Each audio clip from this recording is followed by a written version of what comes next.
cette vidéo, j'aurai le plaisir de vous montrer en fait comment est-ce que vous pouvez facilement intégrer ChatGPT dans votre navigateur. Donc, vous savez, beaucoup de personnes aujourd'hui utilisent directement l'application web ChatGPT ou l'application mobile pour travailler. Mais on peut se poser la question de savoir si, par exemple, on fait les recherches dans Google. On veut voir si Google va nous faire sortir des résultats plus précis, plus concis.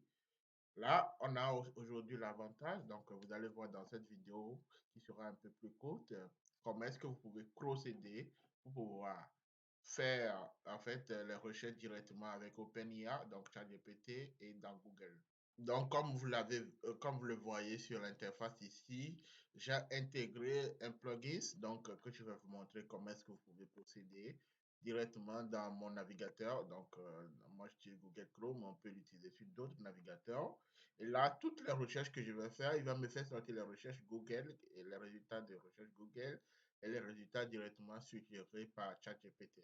Donc, on va aller directement voir comment vous pouvez procéder. Alors, il y a une première des choses que vous pouvez faire. Donc, je vais aller ici. Donc, je fais comme ça.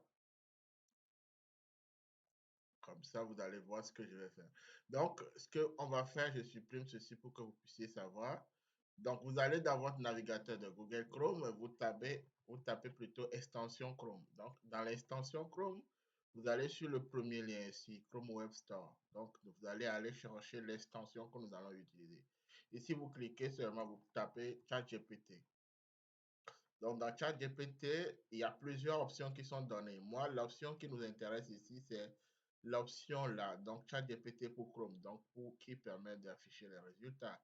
Donc, on va l'installer. Donc, on va l'installer comme ça. Donc, il va vous demander de l'ajouter, d'ajouter l'extension. Donc, une fois que vous ajoutez votre extension, vous pouvez le voir directement ici. Vous pouvez voir votre extension dans la barre ici. Donc, vous avez l'extension ici. C'est bon. Donc, quand on a notre extension, on peut fermer les fenêtres là. Je peux ouvrir une nouvelle fenêtre.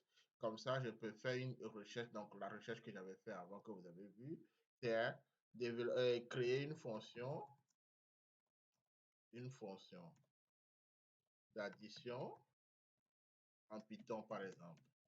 Donc, quand je le fais, alors vous allez voir ce qui va se passer. Il va essayer de me donner, là c'est le résultat de Google ici, il va m'essayer de me donner le résultat avec ChatGPT.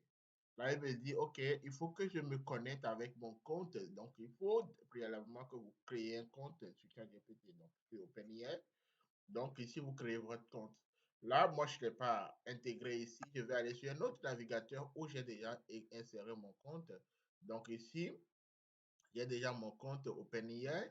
Donc, ici, si vous vérifiez, j'ai mon compte ici. Donc, mon compte, ou soit je vais faire comme ça, ChatGPT. Donc, vous avez mon compte ChatGPT qui est là. Dans mon compte ChatGPT qui est ici, moi, je ne veux pas, par exemple, utiliser directement les recherches d'ici, mais je veux faire les recherches dans Google et avoir les résultats. Donc, on va réécrire la même fonction qu'on a écrit tout à l'heure. Donc, j'ai dit seulement créer. On va faire plusieurs exemples. Une fonction d'addition, donc en Python. Donc, quand je le fais comme ça, vous voyez, il m'avait donné ça. Mais ici, on va attendre, il va nous suggérer directement les fonctions qui permettent de faire l'addition en Python. Donc, il te dit d'attendre, il est en train de générer la réponse. Là, voilà, il génère la réponse, il définit une fonction qui prend des paramètres A et B, il va retourner leur somme, ou il peut te dire comment est-ce qu'on l'appelle.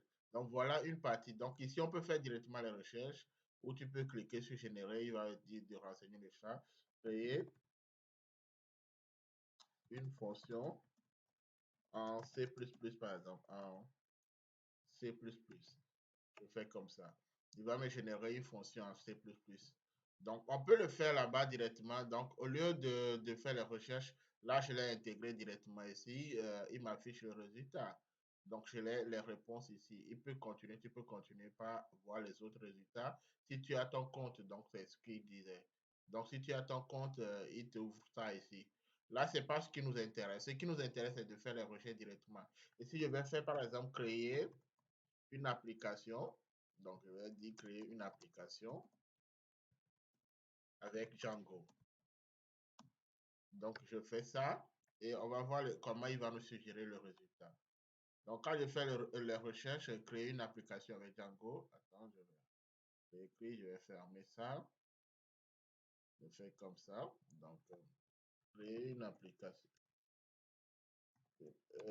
Faire une application avec Django.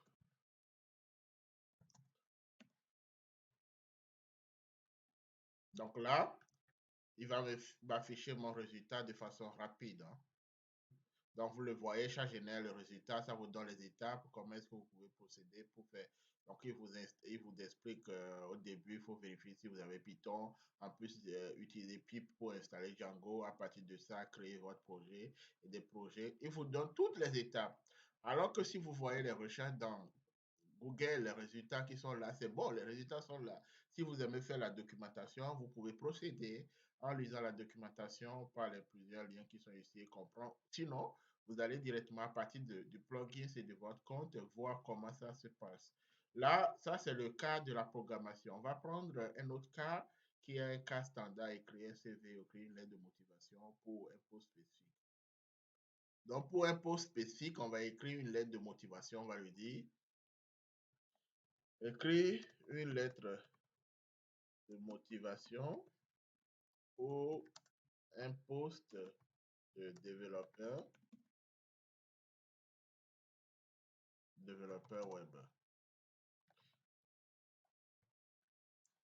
Donc là, il me dit, là, vous voyez ce que Google me sort comme résultat. Donc, vous avez les suggestions de Google. On va attendre que lui nous gère le résultat de proposition d'une lettre de motivation. Et là, vous voyez ces façons rapides. Là, il vous demande d'écrire votre nom, tout ça.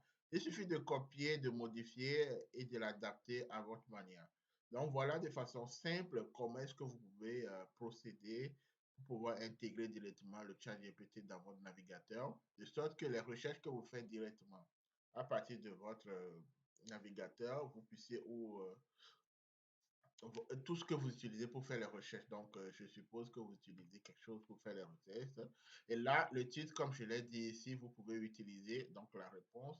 Là, c'est votre moteur de recherche qui va se baser pour faire ça. Donc, moi, j'utilise le moteur de recherche que j'utilise ici, c'est Google. Donc, si vous utilisez Google pour faire ça, ça va marcher. Après, intégrer ça dans votre navigateur vous facilitera la tâche pour beaucoup de choses. Là, je vais essayer de chercher, par exemple, comment détecter les fraudes. Par exemple, c'est quelque chose qui m'est venu. Comment EDF détecte les fraudes.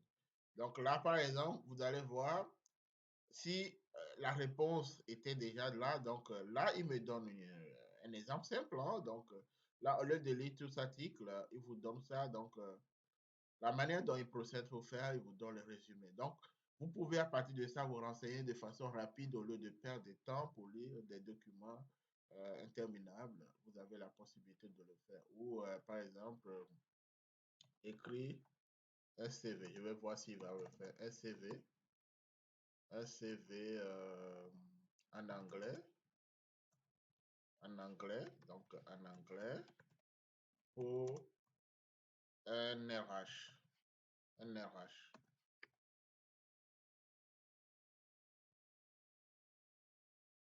Là, vous voyez, ça m'a suggéré, donc vous voyez comment le CV a été détaillé, donc il vous donne une idée de comment est-ce que vous pouvez. Donc là, vous avez ça. Donc ça, c'est bien.